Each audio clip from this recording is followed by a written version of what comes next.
Getting parents involved is what makes the difference. He's very good at talking to parents. Little things you do can impact someone's life for the rest of their life.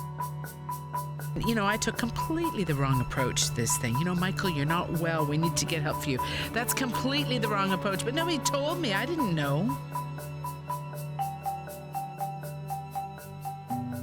Apras was in a private preschool before he joined grade 1, and he was a very keen learner, and he was pretty much ahead of the grade 1 students when he went to grade 1.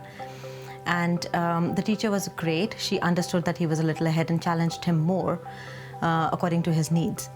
And so he pretty much got used to that idea that this is how it will be. Wherever I go, if I want to do more, I will be allowed to do more. But grade 2 was not like that. I don't remember grade 2.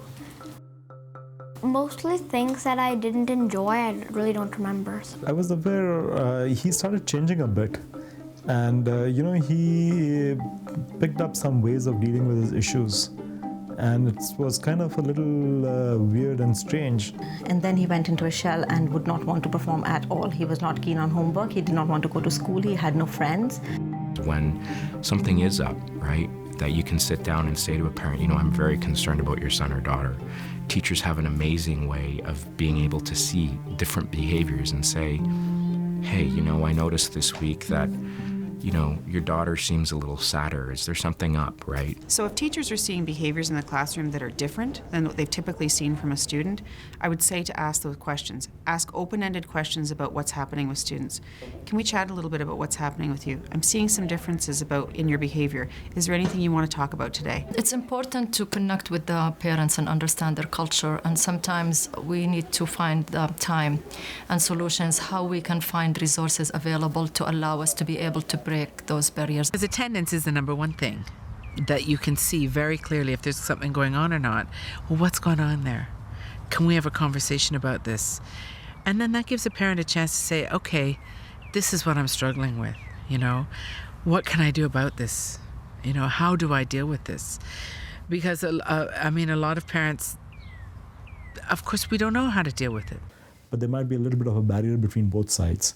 Perhaps it's a cultural thing, but perhaps I think it's even everywhere. I think parents would often will not talk to the teacher. So I think that is something that perhaps should be encouraged. And that is also because the parents expect that everything at school is fine. Have parents in for a case conference at school to say, this is what we're seeing with your son or daughter. Are you seeing these same things at home? Because if you have that open door where parents are always feeling like they can communicate with you, it's easier to have some of those harder conversations. What I observe is when people do care and take that extra step to listen, talk, and walk them through it, invest a lot of their time, which I've seen a lot of educators have invested their own time at lunchtime where they stay in the classroom to help these kids, which they do with all kids, right? But that's an extra effort they do. Or after school, we've seen a big difference with these students.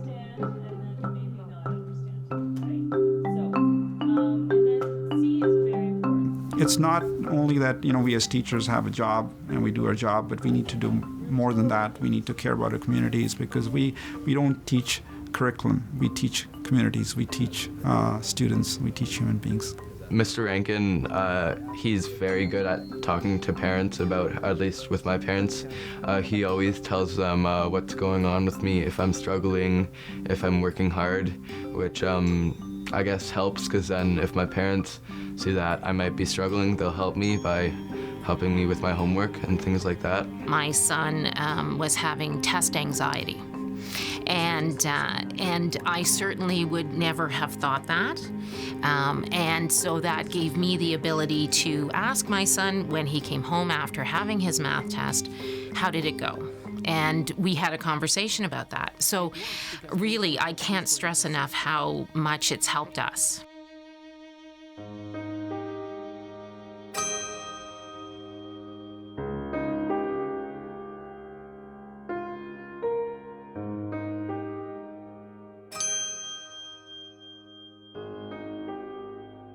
Nobody said to me, oh, you know, this is what happens. And it was only later that Michael told me why he quit.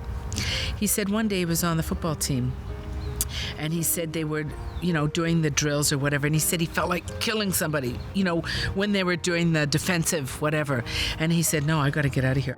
It was after he put his fist through the car window when I really understood, no. This is, because all the time I was saying to myself, no, this kid isn't bad. He's not a bad boy. There's something else. And so when that happened, that's when I began to understand that really there's something happening here. And I just thought it was depression and anxiety. I took completely the wrong approach to this thing. Michael, you're not well. We need to get help for you. That's completely the wrong approach. But nobody told me. I didn't know. All I was trying to do was the best,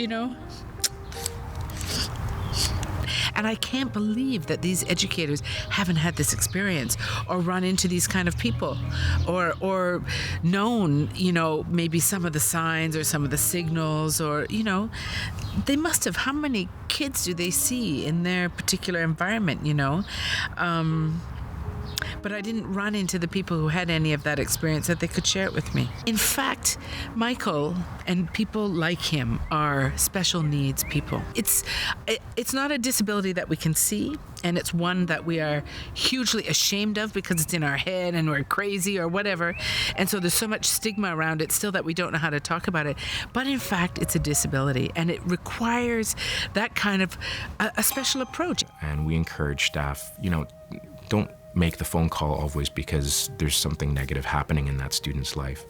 Connect to the parents on a regular basis. And we have a lot of parents who come into the school and we engage with them, right? Hey, your son's doing great in volleyball. I really like how your son did on that piece of artwork, or your daughter is just doing phenomenal in French. And having those positive interactions with parents is key, but always having that open door idea.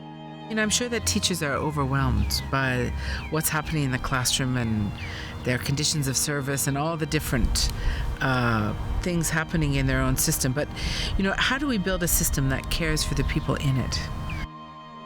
And here's a parent who cares, and is trying. So how do we build on caring? It's way too late to show up at a time of crisis. If you're coming in at a crisis situation, it's going to be very, very difficult. If you want to prevent crises from happening, you have to have those relationships. You have to be able to know who the kids are.